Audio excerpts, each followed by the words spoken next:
I need 6 eggs. That's too expensive. There must be more to this provincial life. Make my wife. Hello, and welcome back to the show. If you haven't seen Sokka recently, look how big this boy is getting. But he's also still very the smallest little. boy. He's very little and very cutesy. Oh, man. Hi, guys. We're Hi, America. back. Hello, America. What is? Oh, USA. it's from the Hannah Montana movie. She's like, "Hello, New York," and it's like a cow pasture. Anyway, have you seen the Hannah Montana movie? We A long time just ago? saw some of the most beautiful stuff in the world, and you're talking about the Hannah Montana movie. Yes, we just came back from our trip to Europe and immediately said we have to go see Wicked because we missed the premiere over the weekend. So we came straight home and basically within 24 hours went to the theater to watch Wicked. It was so good. We had to go to a 2 o'clock in the afternoon showing because if we went any later, we probably would have fallen asleep. Yes, and it was all booked out, and that Yeah. was it's been like a week and a half since it came out by the time we recorded And that this. was one of the only showings that we could sit beside each other. Yeah, So, it was so good though, and we were like a little nervous. We're both theater kids. we You both grew up in are theater. in the movie industry as well, and those haven't been great recently. Yeah, but you also saw Wicked 4 times on the stage. On Broadway. I saw it in Chicago with Idina Menzel. Big flex. So- I've seen it twice, not with Idina Menzel, but 2 times on the traveling show. But it was very good, and we were very relieved because, they could have messed it up. And I'm glad they stayed really true to the actual Broadway show. Yeah, with the music being true to the music and the story being true to the story, but Everyone adding in was so good. some good choices. So Everyone was so talented. Yeah. I came home and watched 2 hours of Cynthia Erivo and Ariana Grande interviews. I was like, this is so told good. me, when you told me they sang live, I'm like, how? They I sang could never live. sing that with a studio perfectly set up and training for my whole life. I mean, it makes sense because they're Broadway people, but the choice to do that when you could say, no, I'm doing my own stunts, I'm flipping around, I'm in a corset, I can't breathe anyway, this isn't going to be, I'm dancing around set, we're moving, maybe I should just, save it and make sure my vocals are the best and sing it in the studio. And they were like, no, we want to sing live. And there were long takes through the crowd of dancers and everything. And if one person messes up, you have to start over. And so you're like, oh, that wasn't my best vocal take. The amount of practical things you have to reset is insane. Well, and I forgot to tell you this one too. I was watching a behind the scenes on the Dancing Through Life sequence, which I think is my favorite choreography wise. I think it was the so turning cool. clocks. And the actor books. said that it took 2 weeks to film that one sequence. Yeah. For to nail the choreography, to do everything. He's like, it took about 2 weeks of filming this one exact take. And he was super sweaty and hot because they had him in that velour leather outfit. And the director was coming up and was like, are you okay? He's like, just keep going, keep going. I want to hurry this up. We have to nail this. I'll stay sweaty. It's fine. That's a mood. Stay sweaty. Stay sweaty do it for the cause. Anyway, it was so good and we loved it. But we are big theater kids. So we're happily back from our trip.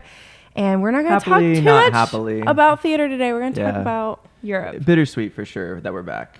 You were ready to come home. I was like, I'll stay. Yeah. With you, though. Please. I was about to say. I was like, I'll stay here in Europe a little longer. Yeah. The last 24 hours, I think it's because I knew it was winding down. If we had another city we were going to or something like that, I would have, been ready to go. But there's a point where, being quite introverted and, missing views, I wish you all could see, but Noom is absolutely going to town cleaning herself right now. Yeah, we have 4 cats in case you forgot, and we missed all of them. There is something to wanting to go do what, God's called us to do and go to big cities and do crazy things, but comfort of your own bed. Yeah. Sometimes nice too. And we were gone for a while. I tallied everything up. We were gone for 17 days of travel, 3 countries. We had 4.5 photo shoots if you count our little anniversary photos that we took. 5 flights, 3 dozen or so trains, probably a little bit more than that, honestly, because we started learning the metro system. 1 rental car. And we slept in 7 beds in that whole thing. We were moving a lot. Do we count when I shifted over to the couch at Killian's place? Yeah, 8. There you go. 8 beds. So it was super epic and a lot of fun, but it was a lot. And neither of us have traveled together out of the country, unless you count that Mexico cruise. But I don't really No, that was very American. It didn't feel like real We didn't Mexico. even need our passports. I just needed my birth certificate. It's not like, it's like we were in Mexico for like 4 hours. Yeah. And the touristy part, Americanized version of Mexico. Yes. Royal Caribbean. But it was our first time traveling out of the country and our first time being gone for that long. Yeah. So I think we handled it really well overall. Don't torment them. Noom is still just going to town, and it is bothering me. But tell me more about this trip. No, you were on it. I was going to ask you to share. I think it went well, like overall, especially with us, because usually nothing goes right. Yeah, because we're McHughes. It's the McHugh curse. Yeah, we say nothing is ever easy. It's part of the family lore is that things will go wrong. And we did, getting back like the last 48 hours of travel on our way home, like everything that could go wrong went wrong. Pretty much. Actually, and still is going wrong. I was going to say, today's a Wednesday that we're recording this. We landed on Sunday night back in Ohio, and our luggage is still not with us. So I'm wearing like my old backup makeup because all my makeup, all my skincare, all my nice clothes are somewhere in my suitcase, hopefully coming to the States soon. Hopefully. So they lost their luggage on the way back. Fantastic. I use an old hair gel that I have a film shoot later today. And I'm like, okay, just and it's not like, together. It's like sometimes I wouldn't care. I'd be like, it's okay if they lost it entirely. Whatever, I usually don't bring my nicest stuff when I travel, but I brought my nicest clothes, my nicest jewelry, my nicest shoes because I was going to Europe and I wanted to look good. Our underwear and socks. Yes, my Skims. I can't replace my Skims. Like that is hundreds of dollars. And my very expensive new makeup. So anyway, pray that our suitcases arrive here soon. It's been 3 days, 4 days almost. Yeah, and I got a message saying it's on its way, and then I called and they're like, oh, actually we just received it in Cleveland. Fantastic. We don't live in Cleveland. And those are 2 suitcases that they now have to FedEx here, hopefully. Maybe. So. Anyway, so yeah, more stuff could have gone wrong, but it didn't, and I'm grateful for that.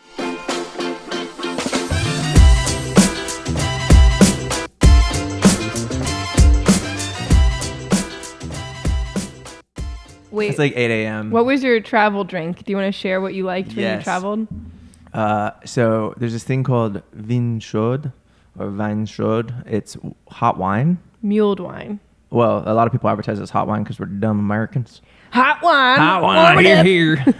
And mulled wine. First had it in Zurich when we were walking around, which was, we'll get there about the snowfall. But great stuff. They just heat up some wine. And it was pretty good. I kind of drank it whenever I wanted to. Breakfast, lunch, dinner, bedtime, didn't matter. It was pretty good. Yeah. Like I was a little surprised at how good it was. This is just coffee. I'm sad there's no more hot wine. I got a little mulled wine out by the end, but yeah. So are we just going to kind of go city to city and sort of. So I actually asked you guys questions, to send me your questions about our travels. So I figured we'd kind of talk overview of the trip and kind of like what we did as a bird's eye view. And then we'll answer some of your guys' questions because you could save this video if you're going to go to any of these cities and you need some suggestions maybe. Obviously, we're here to answer any questions if like you're planning a European vacation and you want to know like where to stay or what to do. But I figured just having this in video format would be easier in case someone's like going to ask me. Like I can't text everyone our full itinerary because there's so much that went on and a lot of it was work related. So if you have a question, pop it in the comments. But for now, I asked you guys some questions and you gave me some. So we'll chat through those. And I thought... I don't want to put extra work on you, but maybe in the YouTube video, you can go through and mark like, hey, if you're worrying about passports or how to transport things, you can kind of timestamp. You know, some people do that on the YouTube videos and you can click in the description on the time and skip ahead to what you want to know about traveling. Yeah, skip ahead or just watch the whole thing. Yeah, watch the whole thing. We're not going to do that. That's too much work. No, I need to learn how to do that. But I was going to say something else. Mulled wine was delicious. Questions, travel. The whole trip. Oh, I think I want to make this a 2-part because obviously we're gone for 17 days. There's 17 days worth of stuff to talk about. And I don't need to bore you with all that in one video. So you have to go soon for work. I do.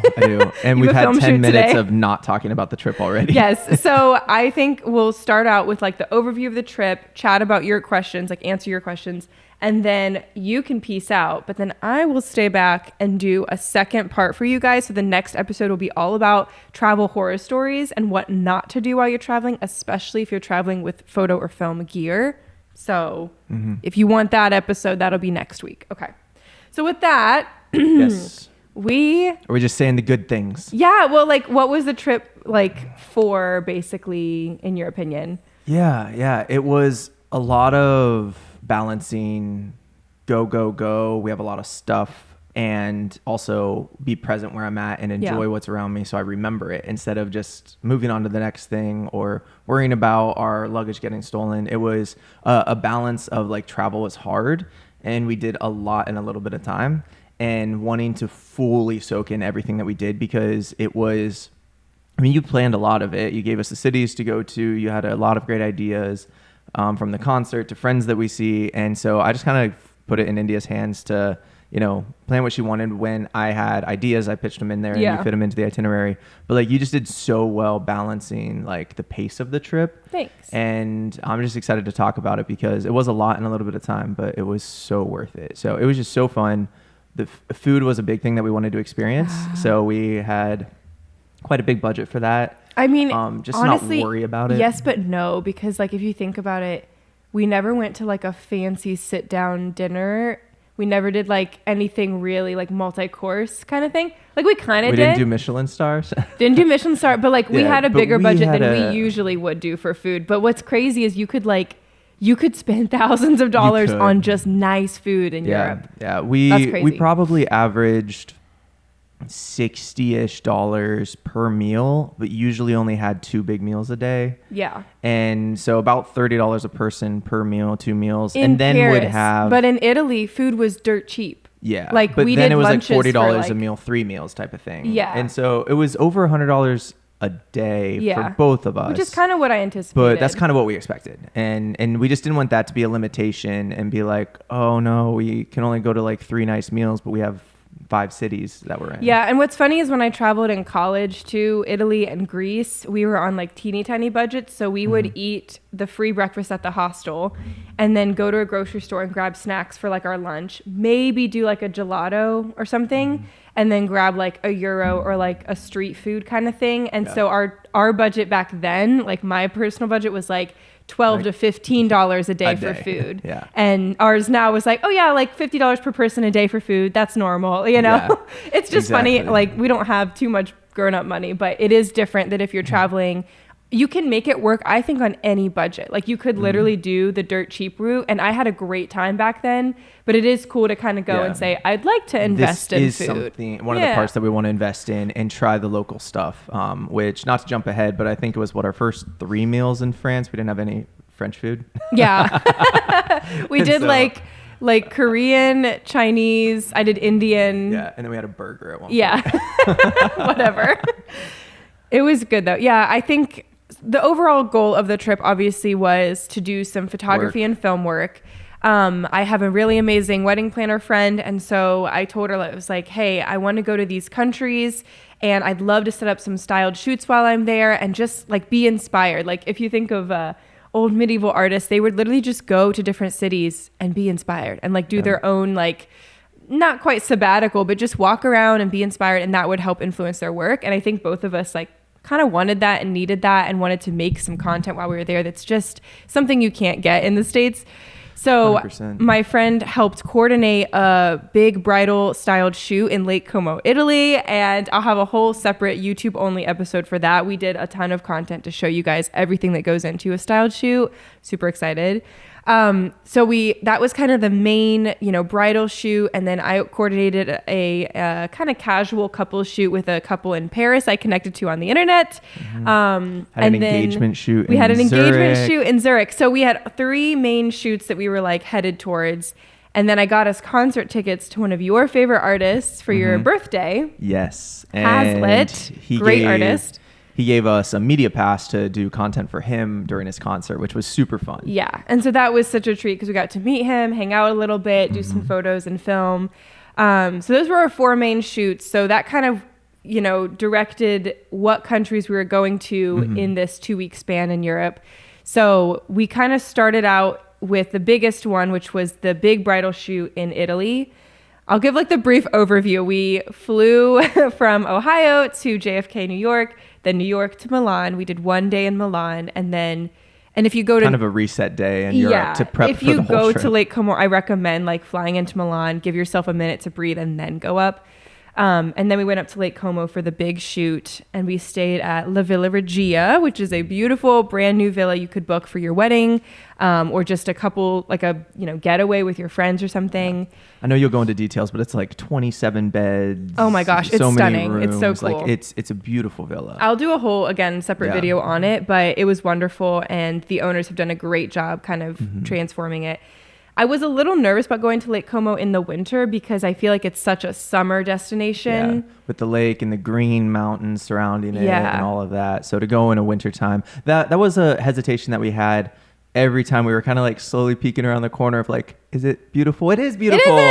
Is this one? That's nice. But it was still pretty. And at that point, tourists. It was mid-November, so it was a little later in the season, but we got really blessed. It didn't rain. It was foggy one day, but it was still really pretty. The fog was beautiful, and there was no one there because it is a summer destination. So everyone who lives there is a local from the tiny town over. So super empty, very private. It felt really cool. I'll let you talk more about this in the next episode, but I can't imagine driving with crazy tourist traffic. Well, because it was crazy. Do you want to chat about it really quickly? We had to basically, you could bus there from Milan, but we wanted to rent a car because we had so much gear and I had wedding dresses I was bringing from a brand. And we had a friend that we might be transporting somewhere at one point, and so it was just easier to rent a car. So this is tip number 1 for an international driver's permit. Just take your passport and your driver's license, go to a AAA near you, and it's $30. You don't have to take a test. At least I didn't. And which is so wild to me. They're you can just drive in any country. Let us know where. And there's different laws, and I didn't need to know signs, what they meant and all that. But it was about $30. They just took a picture. I told them where I was going, and got a year-long international driver's permit. Oh, a year long? Yeah, cool. And then we in Milan. Went to a Europe car rental place, and it was difficult to find an automatic transmission. Yes, make sure unless you manual, unless you want to drive manual. Hills, I'm not super practiced right now. So it took a while. They had given away our car to someone else. We had to wait to try to find and make sure that we got an automatic transmission one. We were just give us a Jeep. That's the only American one we can see on the list. Yeah. And we needed something big enough to carry all of our suitcases because cars there are small. Yes. A lot of little Fiats. Rightfully so, because those medieval streets are teeny tiny. And so we got this car. Do you want me to tell the bad parts about it or just the good parts? Because I want to save stuff for your episode. Yeah, I guess you can say it. Well, do you want to backtrack just a touch of when we first landed in Milan and we went out for cappuccinos and stuff? We were looking around at people because this is before we left for Lake Como. And we're just everyone looks so everyone good. Was so fashionable. So our first Europe thing, we land and I'm just why is everyone just so stylish? What happened was we landed a little early and we had all our luggage, and our Airbnb host was you can totally check in early, no problem. We're great, thank you. So we go to the Airbnb and drop off our stuff, and we're great, we need to sleep. We didn't sleep on the flight at all. We want to change, shower, freshen up. And he was hey, you can drop your stuff off, but I still need to do a deep clean because you checked in early. I need a deep clean. We were there minutes after the previous people left. And we were oh, so can we take a nap and freshen up? He's maybe for 20 minutes. And we're oh, so we didn't want to explode our suitcases everywhere. So we kind of just took the smallest nap and then got up in our nasty, greasy hair, our pajamas, clothes, and go out to explore Milan while he cleans. So we're just all right, whatever. We just go to a coffee shop and we just start people watching. And I was holy crap, I forgot. It's the fashion capital of the world. And guess what? Milan Fashion Week was 1 week ago. Yay! So we look fugly in our nasty pajamas. drinking our cappuccinos with greasy hair, and there's like legit models, grandmas, grandpas looking so freaking stylish, wearing Gucci and Prada just on a regular old Saturday in Milan. Every single person. Like, sorry Americans, but you could see the 2 or 3 of you like you stuck out like a sore thumb because the Adidas sweatshirt wasn't working. Oh my gosh, they were so stylish. Every single person, it was insane. And it was also like the way they would like, you could tell like a local's like, they talk a little quieter, they walk a little cooler, and the Americans like, howdy y'all, did you see that? Where'd you say our Airbnb is? Do you think they got a cappuccino in here? We're just like, oh no, everyone. like Sorry. we were trying to distance ourselves. We're like, oh no, we're not those Americans. And so we were like, do you think they're gonna play Hot to Go? Hey, ciao. Oh, we don't want to get a censor on this video We for won't. copyright issues if I sang the song. Oh, it's not gonna be the same. You're not that good. But yeah, Milan was like humbling at first when I was like, oh, I'm glad we brought some nice clothes because we are going to stick out like a sore thumb. Yeah, that was so funny. So then we go to the rental place the next morning, get the car, and did you want me to share the details? Yeah, sure. So we're driving to Lake Como. It's probably an hour and a half-ish. And we're going, and there's some notification on this. They explained everything through broken English of like, this is a diesel car and this is blah, blah, blah. And I'm like, okay. This is a diesel car. I was like, I'm going to have to fill it up once because you gave it to me full and I just have to return it full. So I get in there and it's less than half full. And so I was like, oh. So then I stopped, had to fill it up with diesel, but those diesel tanks are huge. And so like, $50 later, it's still not full. And I'm like, I'm not. Well, mind you, the reason we rented a car aside from the space we needed was it was dirt cheap. And it'd be cheaper to rent a car than to get us multiple train tickets. It's about $73 for your couple, like, it was, $73 for 3 days. That's like unheard of in the States. I think for our honeymoon. Including insurance. Our honeymoon in America, like in Arizona. It's like $600. Yeah, $650 for the week. Yeah. So $600 or I don't know. So $70 we're like, absolutely. Yeah. So then you spent $50 on just gas. And then we're driving and we're like halfway there out in the kind of the middle of nowhere. And we're starting to come up on this town and we just see this countdown that's like 20 kilometers, something, all of this. AdBlue. Impossible. Like everything's in Italian on the car. We're like, what? Yeah. And I'm like, what does this mean? And it gets down to 10, gets down to 0. And like nothing happens. And I'm like, I have no idea. But then it starts beeping. And then it starts beeping. And I'm like, India, can you just Google what this is? But then we can talk more about like how to get data. Yeah. Gosh. And so we had only activated India's phone to just pay for one at the time. So I'm like, you Google this because I don't want to break down in the middle of nowhere. And it's called AdBlue. And I'd never driven a diesel. And so I guess it's something that you have to add into the engine every like 10,000 kilometers or something. And I'm like, so they didn't fill up our car. There's trash in the center console and on the floor. And there's no AdBlue in this thing. And I'm like, so I'm going to have to find some place that sells AdBlue. But she also thankfully read that if you turn off your car with no AdBlue, you can't turn it back on. Yeah. So as we're stopping at these places asking if they have AdBlue, we are just leaving the car running in illegal parking spots that are going the wrong way and all of this to just try to find this. And on our like third stop, it was like a gas station, and then we missed the next thing, and then we circled back around and we finally got to this place and no one there spoke English, and I finally found it and applied. Like we like stopped someone at a gas station who thankfully spoke enough English, and he was like, the gas station inside is closed, so if you go to this, because it was Sunday. Yeah, it was like this whole thing. But we figured it out. Finally found it. So then the cheap car, but then we had to fill up on gas, we had to buy the AdBlue, and then we added the AdBlue and the car wouldn't start still. Yeah. And so then I had to go out and add all of the AdBlue. And so it was just completely dried up. And then we finally got it running again. So it cost more than we thought it would. But we still need to call the rental car place and ask because they gave us a car in an empty tank. Yeah. And so we're going to call and do all that. But driving to Milan is wild. And so I was so thankful to get out of there. I'm thankful you did it. I could not have done that. Easier to drive in every place that we went. Drives on the same side that America does. So that was super nice. Yeah. But I don't want to talk this whole time just about driving. But the streets in Lake Como are wild. Windy hills. Ew. If you get motion sick, don't do it. We will insert in our like travel recap video, you will see the shots Oh my gosh. Like they are literally 1-car lane roads that wind through this medieval. So blind spots left, like right, walls center. You and can't everything. see more than, 100 You feet did in front of amazing, you. babe. I literally would not have made it. I would have had to do a Vespa. Like I could not have done that at all.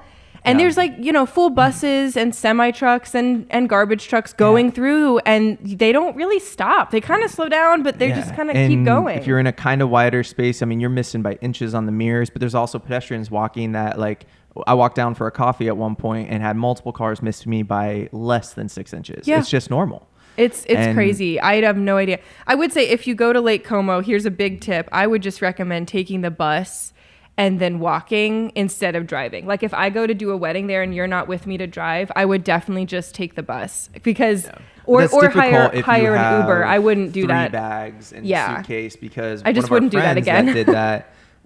We weren't available to pick her up or something, and she just didn't know, and she just came by herself. Just walked from the bus with 2 duffel bags, and it's uphill both ways type of thing. And it was wild. And since we had a slightly bigger car, we couldn't really fit it up the driveway of this villa. Oh my gosh, it was this we'll steep, almost hairpin turn. And I mean, we had to back up traffic a little bit to do like a 6-point turn to get it somewhat, and we're missing by an inch on either side. It was crazy. Insane. Great time. I'm glad that we had the car because we could go out to eat if we wanted to see other cities. I would say I don't know how people get all the way up to, we didn't even go really to the Lake Como like area, the town, like Bellagio, I think is the town that most people in the summer go up to.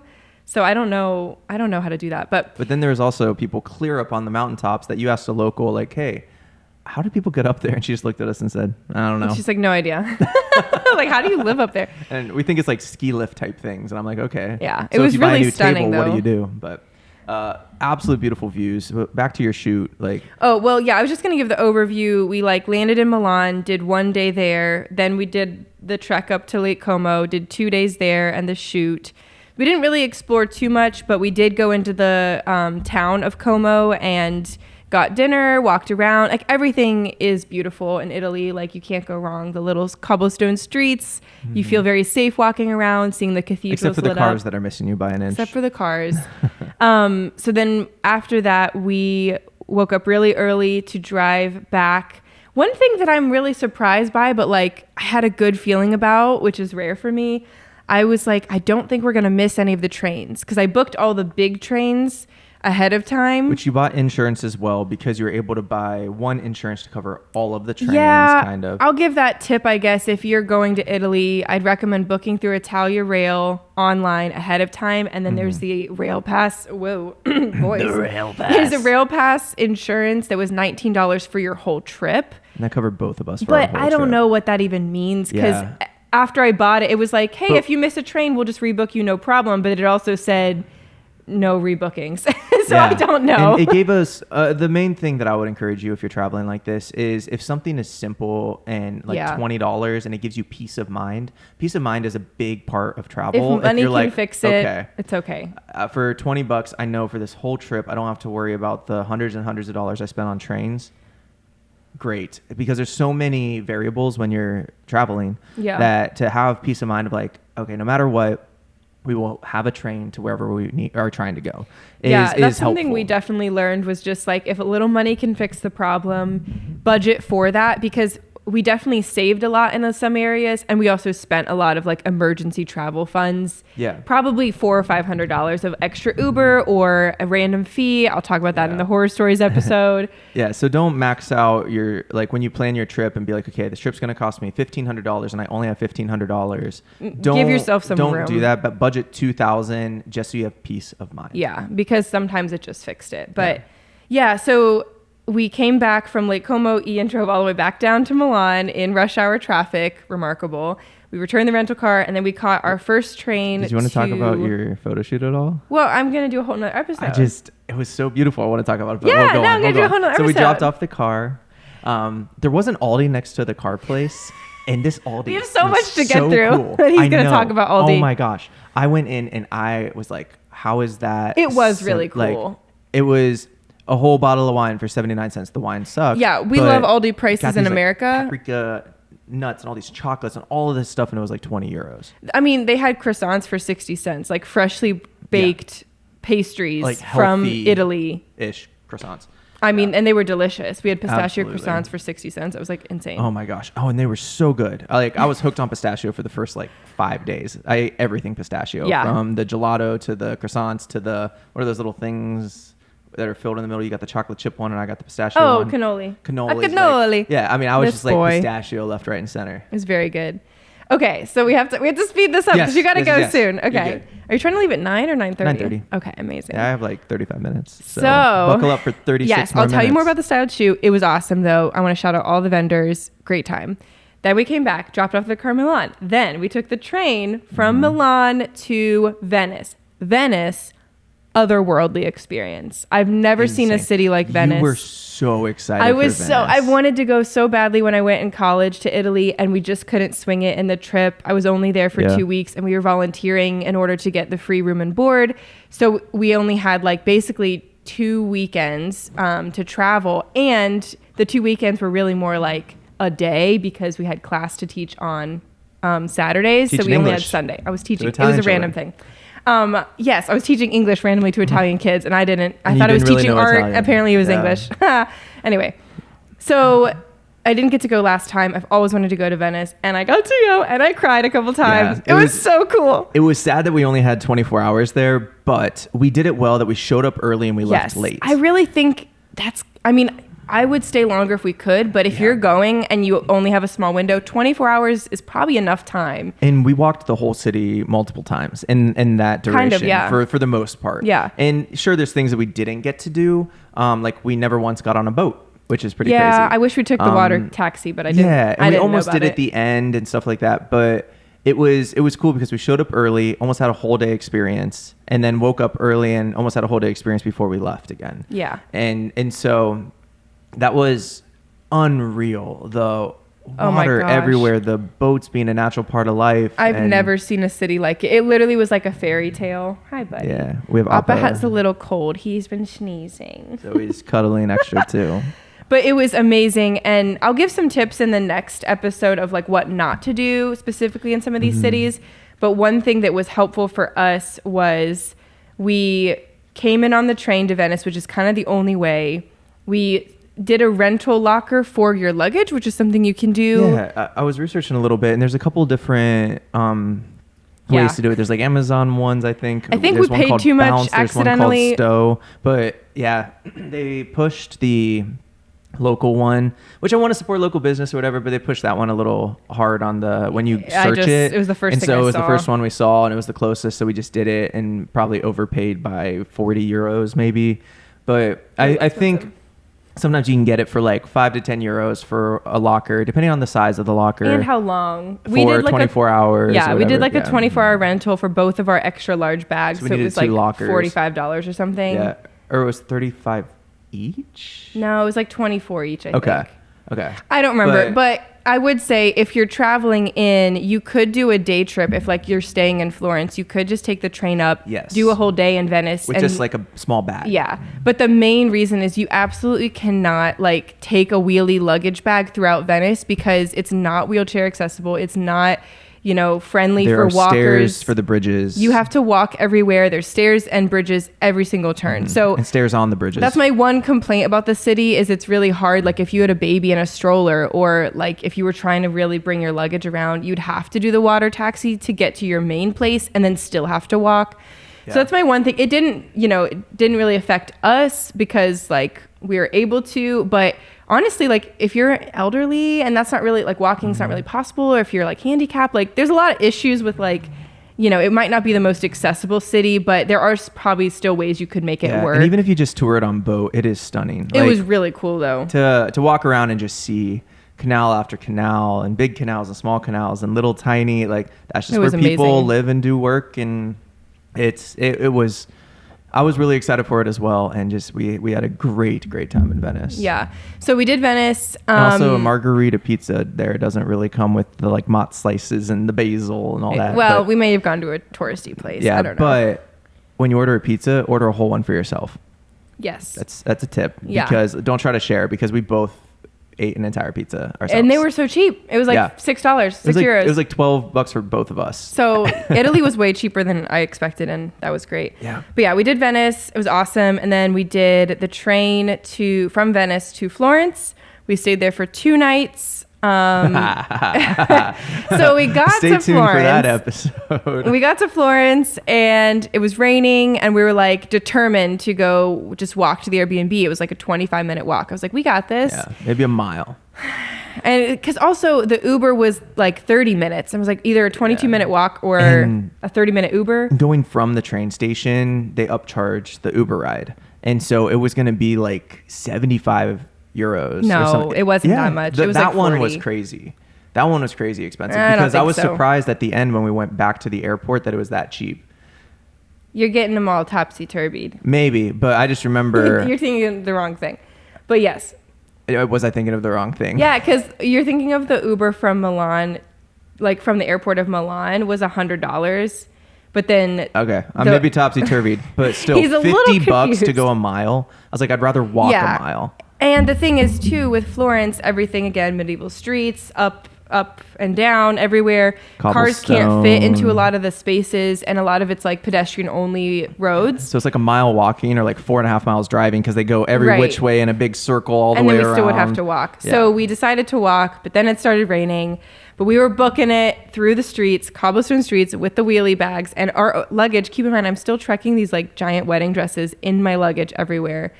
Finally get to the Airbnb street and we get there and just look up. It's like on top of a hill. We're like, fantastic. Start walking up the hill. Then we get into the building and the lady had just said, like, once you enter the building, take the stairs all the way up to the highest floor. And I'm like, great, but like what floor? Is that floor 2, 3, 4, 6? Who knows?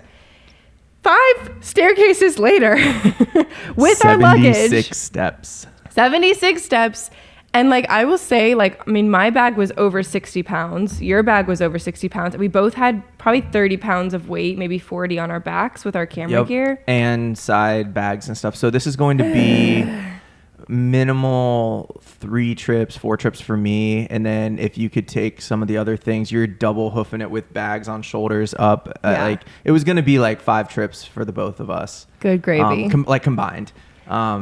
So we went all the way up and our poor Airbnb host was like waiting by the door for us. And she was like, are you guys okay? Like in broken English. This, like cute accent. I was like, no. Yeah.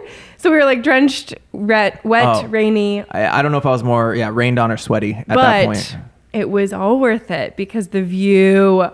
I'll link the Airbnb below. Yes. The view was perfect. Yeah. I recommend it. The apartment was just fine, but the view was like worth every bit of it. And when she teaches you how to open the door, listen.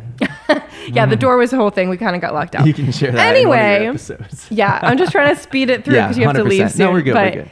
We did Florence, loved it. It was my second time there, but I was really excited for you to see it, and you loved it. I could not get past the Duomo. Yeah. I could not. It was amazing. Go there and see that. Even if you don't walk inside of it, it was incredible. The thing is, breathtaking. I feel like about all the places we went, you don't have to even spend money.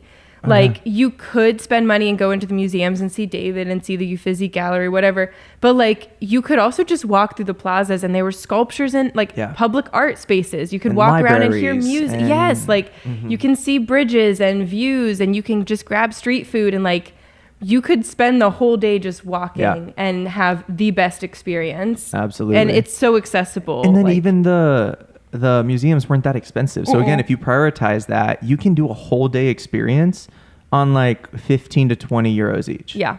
Not even that bad.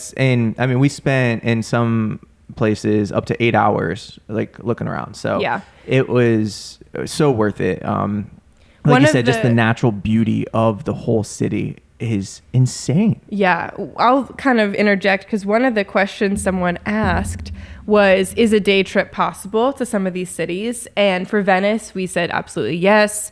For Milan, I would say absolutely yes. You know, go see the Duomo, go see the main things, walk around the plaza.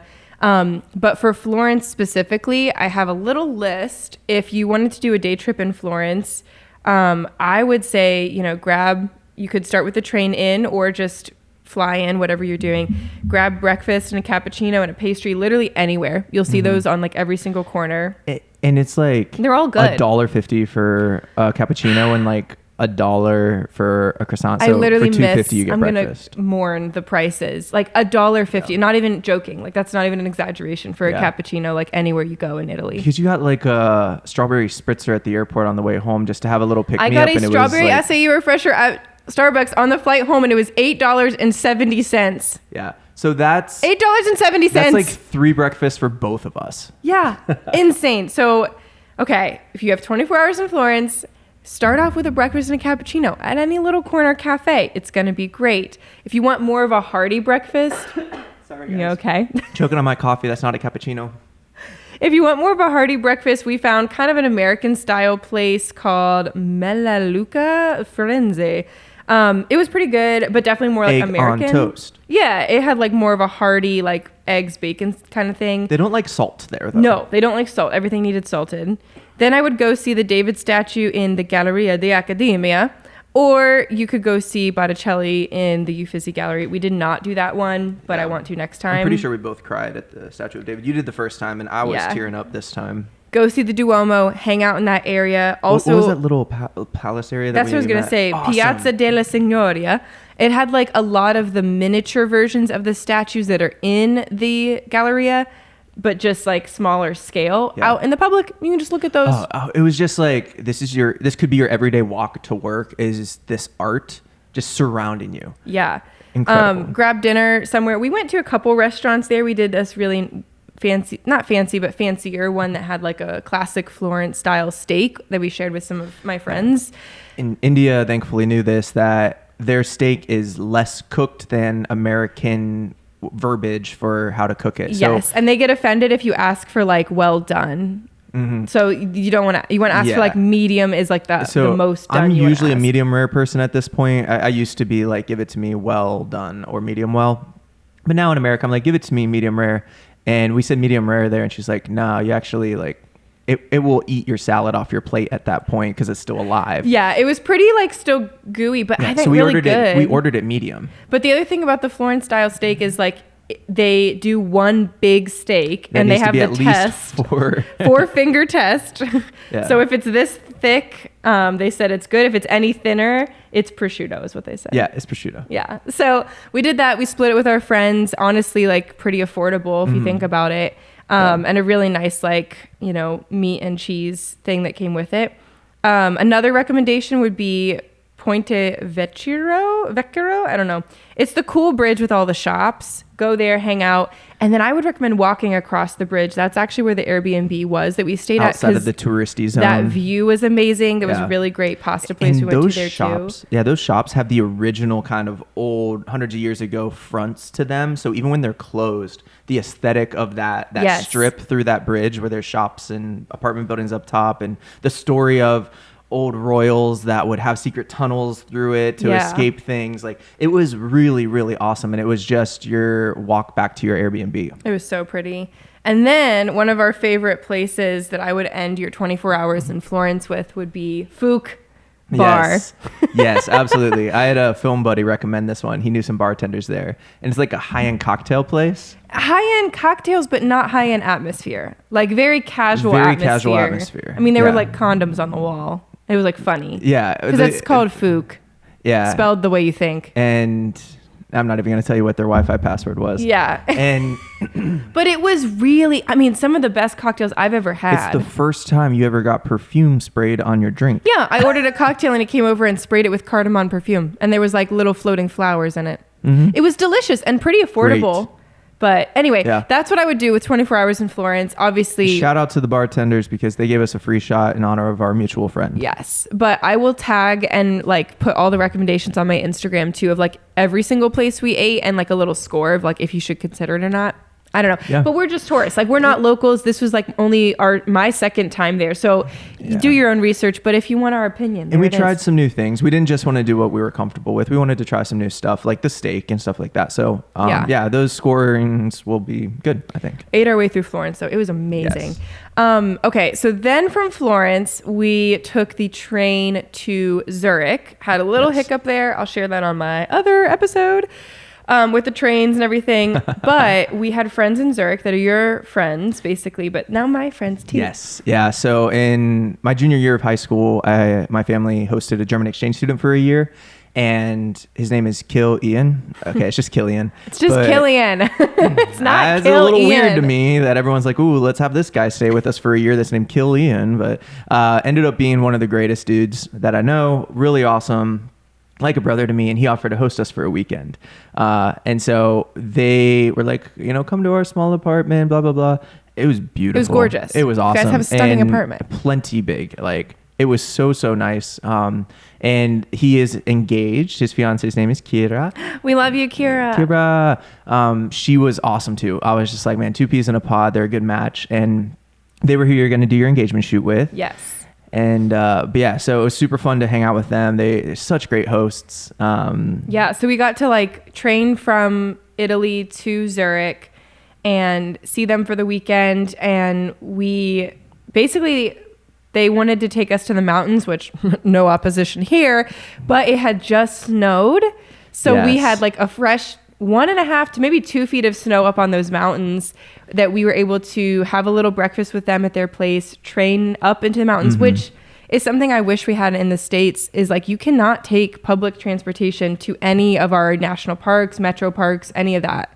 Like that's not something that happens here. And there you can just hop on a train and in less than an hour you are out of the downtown area and up in the mountains. Like it was amazing. Incredible with the lake down at the base of it, and it looked like a Hallmark card, honestly. Yeah, and they only get a couple snows like that a year. And so Killian was saying that we were super lucky that seriously, as we like pulled in with the train, the snowfall kind of finished.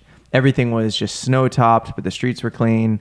And then as soon as we left, it cleared up. Like the snow went away. I was like pinching myself. I was like, this is real. He said we came at a dream time, like right when all the Christmas markets opened up. Yeah. And we went into the city and had mulled wine. Yes. We did the shoot in the mountains. And we went back down to the city. We had a very nice, fancy fondue dinner. We'll tell you more about that. Yes. Really delicious. And then all the Christmas markets were so cute. Oh my gosh. And we had some mulled wine. And just walking around Zurich at night was super magical, especially with all the Christmas stuff set up. Like I like Christmas, but I'm not like, oh my gosh, Christmas. And at this point I was like, oh my gosh, Christmas. Yeah. It was so like charming. It was beautiful. And what a beautiful city that only really in the inner like metro area or whatever it's called has 500,000 people. Yeah. And then 1.4 in the greater metro area. It's very safe. It's ranked very highly. Like Sweden's like the number one country to live in. They don't let homeless people be there in the sense of if there are people that are homeless, the community comes together to make sure everyone's taken care of. Yeah, is what we heard. It's not like they kick out the homeless people. It's like no one is homeless because they don't let them be homeless. Yeah, everyone kind of takes care of everyone and looks out for each other. The streets were clean. It felt very safe. We walked around pretty late into the night. Saw all the Christmas lights. Got some cocktails. Yeah, it was just wonderful. It was a wonderful experience in Zurich, but it is like 8 times more expensive than the other places we went. Yeah, very expensive. If the camera's shaking right now, we have a cat playing at the base of it. Hi, buddy. But yeah, so then that was Zurich our very great. quick, trip to Zurich. I would say as well for the question that was like, can you do a 24-hour day trip? Yes, that's kind of all we did there. But we also had friends. So I think making friends is my biggest tip to having a great experience when you travel, because you get more of a localized experience and you have a tour guide and someone that can show you like, oh my gosh, this is what I like to do here, not just this is what the internet said you have to do. Also free lodging, helps with the budget. Free lodging. Yeah. But that was wonderful. And then we did the last leg of our trip was we trained from Zurich to Paris, and we spent the last week there. And I'm glad we structured the trip doing all the little cities first. That's exactly what I was about to say. All the bigger shoots first. This is and again, then shout out to you. Yeah, shout out to you, because it was like all the smaller kind of day trip ones. But for France, you would not recommend a day trip. No, I mean for Paris, no. Yeah. You could. If you're just like, oh, I have a layover for a day. And there's 2 main things I want to see. Yeah. Sure. And if you did, I would say start with breakfast somewhere, go to the Louvre for a morning. We spent 8 hours at the Louvre and we still didn't even get close to seeing all the rooms. Yeah, maybe half. It's the biggest museum in the world. So, yeah. But like if you had 24 hours in Paris, start with like a crepe and a coffee somewhere. You were obsessed really with the crepes. Early in the morning. Or go to Cozy. Yes. Kozy. Go to Cozy in Paris. Best food. It was so good. Yeah. Sorry. It was like delicious, giant toast, giant coffees. So good. We had a great time there. Then go to the Louvre. Then go get like a little walk in around the shops, go through the Tuileries garden, and then walk your way to the Eiffel Tower. Absolutely. And then eat some food. It was cool because some of the views that we had, you could see like multiple big things kind of all in the same aspect. Like we went up to that one place up at the top, the overlook Galerie view. de Lafayette is like a big mall. I had no idea this was a thing, and apparently it's a big thing on the internet, but we got lucky. We went in, and then we really had to pee, and she was like, toilets are on the 6th floor. One. Yeah, that one's cool and too. so we were like, okay, so we went up to the toilets, and then I saw another sign that said balcony, and I was like, oh, let's go to the balcony. And we go up, and it's a like 360 view of Paris, and you can see the Eiffel Tower straight from it. And we were up there. It's free. After sunset, on the hour for 5 minutes, the Eiffel Tower sparkles and they light it up. From like 6 to 11. Yeah, pretty much. And I'm sure it will probably be later in summertime, maybe, because I think they do it like when the sun goes down. Oh, 11 p.m. Maybe. So, but they might start at like 8 p.m. in summer or something. So go after sunset, and we happen to be up there, and the Eiffel Tower just lights up and starts to sparkle. I cried. It was beautiful. And such an unexpected surprise. But I was talking about up there at the Citadel Cathedral thing. Oh, Montmartre. And there's like an arts district up there, which was such a pleasant surprise. I love that area. Yeah, and you couldn't really see the Eiffel Tower from like the main space, but you could see everything else, and then walk like 100 feet to your right, and there's just this beautiful view of the Eiffel Tower there too. Oh my gosh, so stunning. If you go to Paris, get high in the sense of not high. Drugs, but elevation wise, get up on top of stuff and look out, because it was shockingly large. Paris I think we were was bigger surprised, than I thought. And it is kind of crazy because we did take some trains outward a little bit, and it was wild to see all of the old architecture inside Paris molded somewhat with the new, but then like once you get outside that main circle, it just kept going, but it looked very different, had a very different feel. But the inner parts of Paris were huge. I was really genuinely surprised by Paris, and I would say maybe, I guess if you have 24 hours, you could squeeze a few things in. It wouldn't be a wasted 24 hours, but definitely schedule more if you can. Yeah. Like Paris is at least a week-long destination, if not more. I mean, I would go back in a heartbeat. It was wonderful. Yeah. I was surprised. Everyone's like, the French are so rude. And I'm like, we met one of those people. The one thing that we were both surprised by, though, is, and this is our American privilege. For sure. Almost everywhere you go, English is kind of the understood language that most other countries common tongue for a second language. That's like the one that other countries would learn how to speak. And in Italy, you could speak English everywhere, and they were like, we understand you completely. So polite fine. about it too. And Switzerland, kind of the same idea. Very much. But France, I mean, I don't think we had a single waiter that when we said English, they go, no. Like, I don't think we had a single person, maybe outside of the museums, that really spoke English directly to us fluently. Yeah.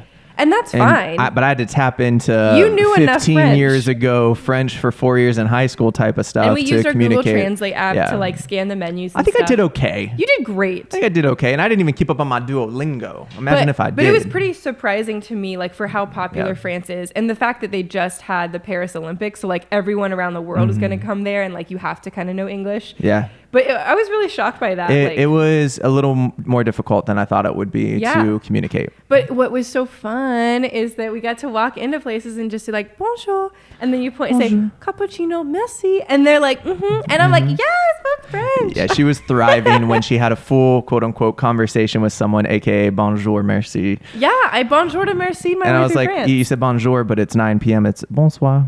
Oh, bonsoir, madame. I love it. It's like so cute. It's so cute. And while we were there, I recommend watching the Americanized version of French movies, aka Ratatouille, Pink Panther, Notre Dame, The Hunchback of Notre Dame. Yeah, we had our French lessons at the end of the day where we watched those Disney movies. Yeah. And we did see the Notre Dame, but it's under construction. It's not open yet for another couple weeks. Actually, it opens like this week. But I was going to tell you this morning. Is on the Pour Over, which is like the news source we get. I almost read it. I haven't read it yet. Okay, well, literally click on the link. It's like, hey, like Notre Dame opens soon. Here's an inside peek. And the pictures they took was that Friday we went. It says Friday, November 29th. And remember that homeless guy with the dog? Yeah. They have a picture of him. I was like, we were there. They have a picture of him in front of it. I was like, wow. We were right there. Hi, like pour we were over. walking. You could have featured us. Yes. We were walking through the crowds and you had that the TV interviewer that you were behind. I was looking for you in the picture. I was getting some mulled wine and this guy comes up with a Sony FX6 and he starts filming some kind of TV news documentary thing. And we almost made the news. I was like, wait, we were literally there the day that they were taking the pictures. So wild. And that was the day the bells were back on and stuff. Yeah. I was like, so cool. We didn't even plan that. But anyway, Notre Dame was beautiful. Yeah, I'll have a full list on my Instagram. And again, check the captions and everything on there for like exact recommendations. But the best thing I think you can do in Paris is just walk around, learn the subway, go to Montmartre, go to the Tuileries Garden, walk around the Louvre area. Even if you don't go inside, everything is still beautiful. Yeah. I was pretty surprised by what's a good example? Israel. When I went to Jerusalem, the downtown area is pretty, ancient. There's still ancient stuff, but there's also very modern stuff. There's skyscrapers in the distances. There's cranes sitting there working on modern apartment buildings. There's buses and trains. And so I was like, oh, okay. Like, they're like, this is where Jesus was crucified. And you're like, wow. And then you hear like, meh, meh, meh, and you see this giant bus go through and you see this apartment building in the background. There's a skyscraper just hanging over. And it doesn't feel as historic as you're thinking. But in Paris, I feel like personally, the main part in that, circular belt of Paris really felt like everywhere you looked, there were some modern office buildings. There were some skyscrapers in the distance. The architecture of every single building with everything the little had corner, a gilded, golden edge, and it felt like and very rounded regal. architecture. And the people there talked about how the architects have to kind of know how to preserve old stuff while applying modern technologies into it. The bridges, the shops, like everything still felt elegant. It honestly felt like Disney World for adults. I was like, oh my gosh. Like, and Disney World can be for adults, I guess. But like real life. Big scale. It was like, look at how detailed the screws are and the screws. The architecture and the food. Like everything was just lovely and more pleasant than I was even anticipating. So do you want to hit a couple more of these questions before I have to get going? Yeah, I was just going to say that. Okay, the last thing I was going to recommend for Paris is definitely it's worth it to learn the subway system. Really easy, honestly a little easier than New York City. And that would be better to me than Ubering and racking 100%. Up a huge bill or trying to like walk everywhere. It depends on where you stay, but like we learned how to do it for the most part. Horror story coming in the next episode.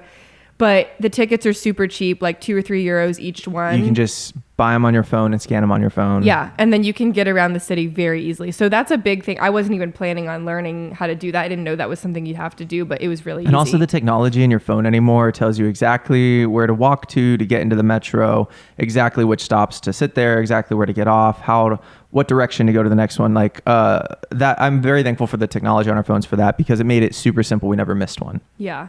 Okay, we have time for like 2 or 3 questions. Yeah. We kind of answered a couple as this was going, but someone asked, I'm going to Paris in May. I'm curious if it's easy to travel to other countries like Italy from there. Yes. I would say, again, like book on Swiss Rail, Italia Rail, or Eurorail websites. Okay. Your train ticket, there is, I think, 2 or 3 main train stations leaving Paris. Maybe budget like $70 to $150 for the train ticket, depending on where you're going. And it's very easy to book one of those in advance and go. The trains go, like time goes by quicker on there than you anticipate. It's not like a flight where, a 7-hour flight feels like a 7-hour flight. Like a 3 to 4 hour train ride didn't really feel that long. No. It was pretty quick, but budget a half a day to a full day for travel because it does still take a while to get to the other countries, but absolutely worth it. Very doable. Something wild, and I hope we don't get in trouble for this, but like we never really had anyone check our passports in between countries. That was weird. I was like, you guys care or no? So on our flights, it was a huge, big process that I know you're going to talk about with customs and multiple passport like checks and all this. And we just jumped on a train and got off in the next country. It was very simple. Don't fret it. Italy to Switzerland, no one checked. And Switzerland to Paris, no one checked our passports. Yeah. They checked the tickets, but not the passports. And they didn't even check tickets one time. She just walked by. Well, yeah, one of the times I was like, okay. And on those trains, a lot of times you'll get like a free tea or a free coffee. So look into that. You also do have luggage space that have room for your bags. So if you're traveling, especially in between countries, you can stow those away. There's usually Wi-Fi on the train as well. And if you have big luggage, you can put it kind of by the, doors, the entrances and the exits of the actual carts, but you can't really keep your eye on them as well. So if you have like important stuff, fragile stuff that can't be lost, make sure you put it underneath your seat or in the overhead compartment right next to you, because there's multiple stops along the way where people are coming and going, and somebody could just take that and you wouldn't know. Yeah. So if you do have important stuff, keep it near you. Put an air tag in it for tracking. So again, peace of mind. $30 for an air tag. Put that in your luggage, hide it away. So just in case something happens, you can have that, but super easy to travel. Yeah. And that's, again, why I love Europe is the train system makes it so easy. You could take a day trip from any country to another country and just hang out and then be back like by dinner. Yeah. Us going across state lines is like them going from country to country. Yeah. So, but another tip for the trains, I would say arrive early at the train stations just to give yourself some time to figure it out. The train station in Milan was really big, and it's kind of like Grand Central Station. So you have to kind of give yourself like 10, 15 extra minutes just to get there, walk around, make sure you see where your train's leaving from. And they do change, like train number 1 or port number 5 or cart number 20. And then you have to walk all the way down the train to get to your cart. Because so like the train's give yourself backwards time. Coming one way and forward going the other way. So even if you're on train 1, sometimes that's all the way at the end. So give yourself, you don't need like airport amount of time. You don't need hours before your flight, but give yourself, 30 minutes to make sure that you have the right, train number and it's all on the boards and get to your terminal area in time. And then the last tip for train travel, I would say is, depending on what you're doing with your data, make sure you screenshot all of your QR code tickets on your phone so they're photos. That way, if you don't have any data to pull it up on your email, you can still get on the train and do all that stuff. And one time it wouldn't even scan, because it was a screenshot for me, but I just showed the guy and he's like, you can just jump in over here. Yeah. So the people are super willing to help you there's not a ton of people standing around to help you at the train station, but the few that you find are more than willing to give yourself time. That's the biggest thing. Okay, someone asked, give me those packing secrets for good outfits. How did you bring so many outfits? It looks like you're wearing something different every day. Be willing to pay. Be willing to pay. But here's the thing. We went in the winter. Yes. So we brought layers, sweaters, multiple coats, gloves, multiple hats. Shoes.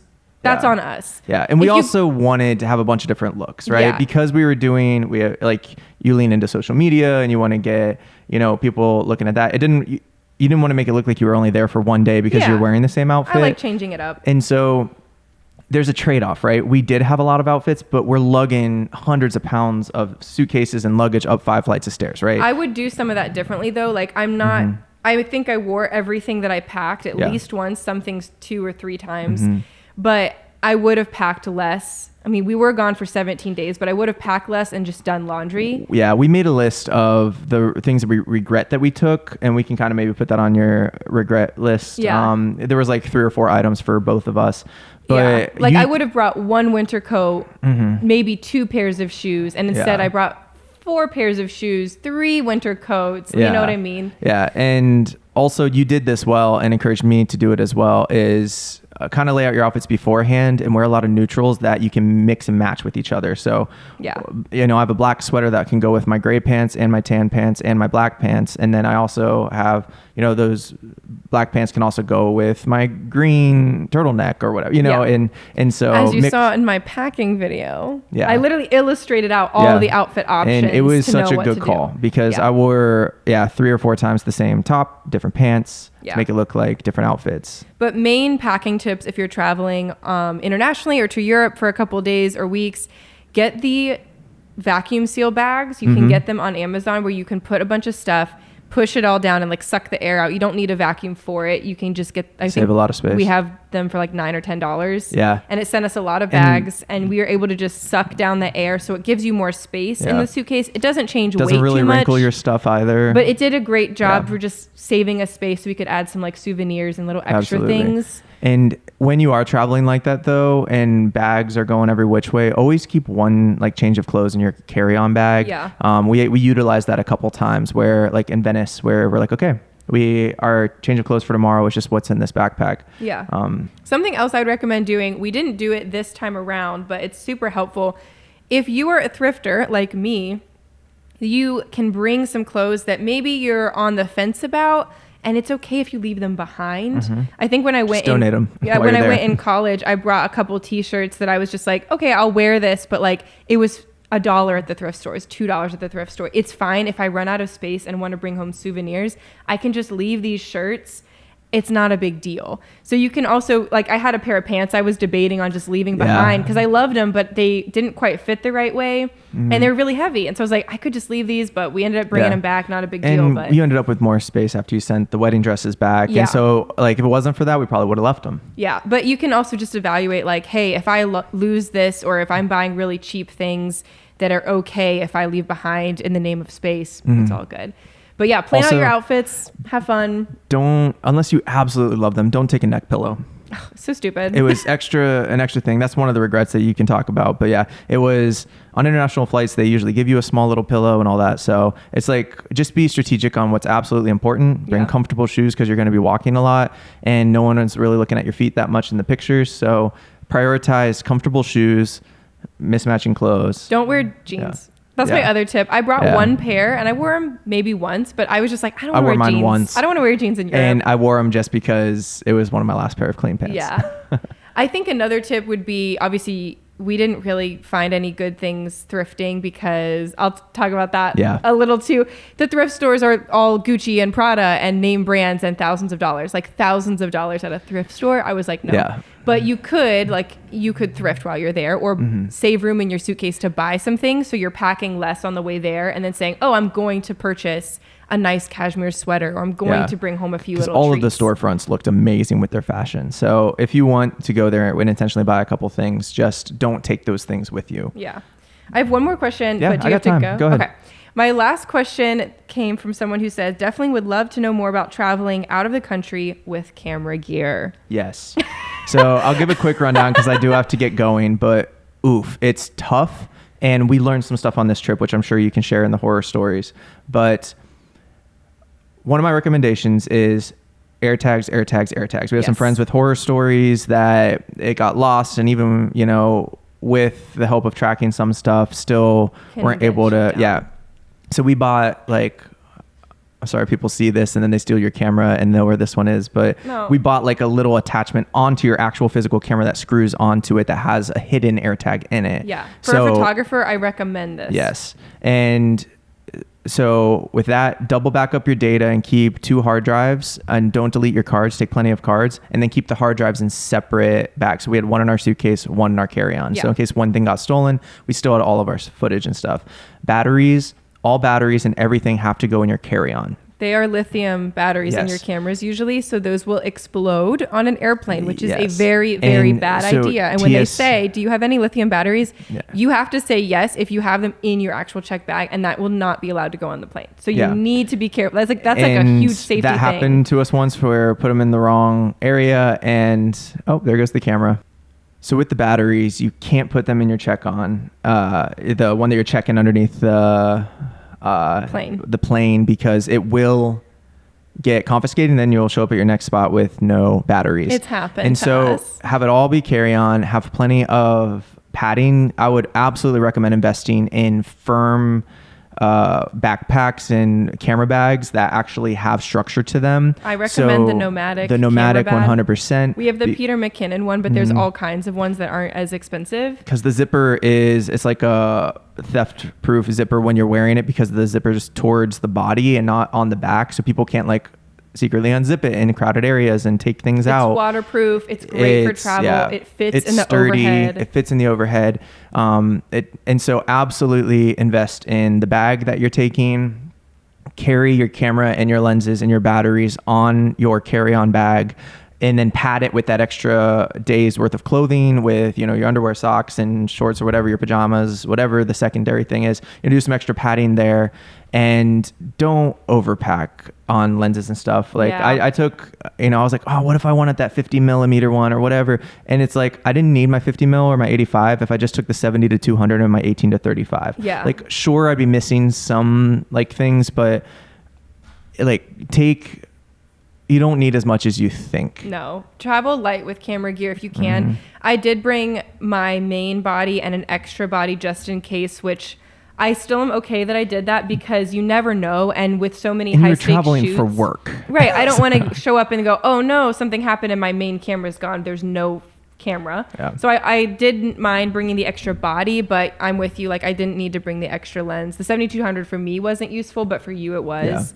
Yeah. And then, I mean, we had 5 or 6 cameras with us in total. Yeah. I had 2 DSLRs and then my 2 film cameras. And I had a Sony small DSLR film camera and my cinema camera, and then we had our phones. So, eight usages of... I think if I was going just for pleasure, not for work, I would honestly just bring like one film camera and my phone. 1 DSLR, maybe. Maybe a DSLR. Maybe. Yeah. With like 1 lens. But...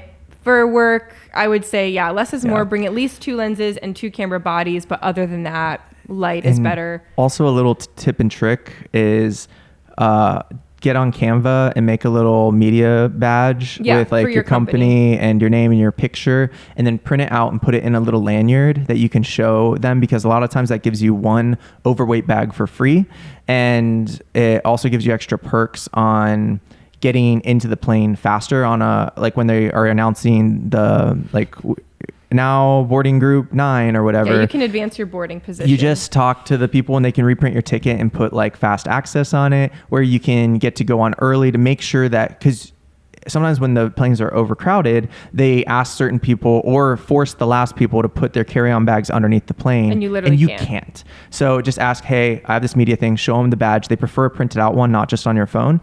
And you get special access, special weight, limitation things kind of forgiven. And it's just a lot easier to make sure that your cameras get onto planes and trains in, eye view of where you're sitting and safely stowed away. Those are my tips. Yeah, those are all good. I'm watching Sokka play with our tripod right now. Yeah. But yeah, I mean, traveling with gear is crazy. Just be like aware of where it is at all times. I say to keep it on you or near you at all times. Like Ian said, separate your SDs and your hard drives so that they're in 2 different places. We had decent Wi-Fi most places, so I didn't have a ton of time to back up footage to a cloud. But if I would have had a little more time, I definitely would recommend like backing up your RAWs and your footage to a cloud or to Dropbox or something as you're traveling, especially because we were gone for so long. It's helpful to like have multiple backups. And then, just be like patient with others, because a lot of the times we got a couple people kind of looking at us sideways and yelling at us for how much space we took up on the plane or how heavy our carry-on bag was. And other pedestrians are like, other travelers just like, why is your bag so heavy? Or why do you get to put your stuff up there and I have to put my stuff under my seat?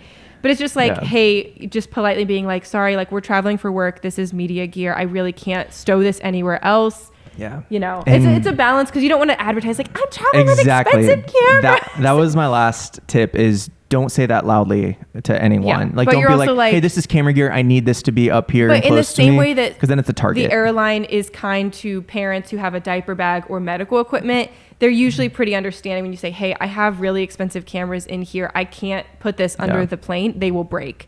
And the airline doesn't want to pay for that. So anyway, lots more tips there. I have lots more to say. I have to get going. So if you want to take the rest of this episode solo, feel free. Yes. But I got to get out of here to go do a film shoot. Yeah, he's got to run. So I will pause this here and we'll be back next week with more of your questions answered and travel horror stories. I get to dive into all the juicy tea. I might jump in for a few because, oof. There was some stuff that went wrong. The McHugh curse came true at times. As magical as the trip was, there's always something that happens. And we had quite a few things go wrong towards the end of the trip. So I will share all of those on the next episode. Love you guys. Thanks for tuning in. And we will see you next time.